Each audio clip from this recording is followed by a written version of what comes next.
How to fix Windows 11 desktop is not refreshing. Hello everyone, and let's get started. If your desktop is not refreshing on Windows 11, there could be multiple reasons. The first way to fix this problem could be replacing or clearing your File Explorer. So first of all, you can just tap on your File Explorer and open any instance. Once you do so, tap on the three dots which is on your nav bar. Once you tap on it, go to Options. This will open the folder Options.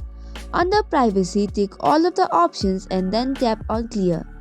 Once you do so, you can try refreshing the desktop again.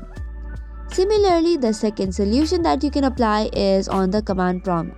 So first of all, you have to open command prompt and there are two commands that you need to give. The first one is for the restore health and the second one is scan now for the corrupted files.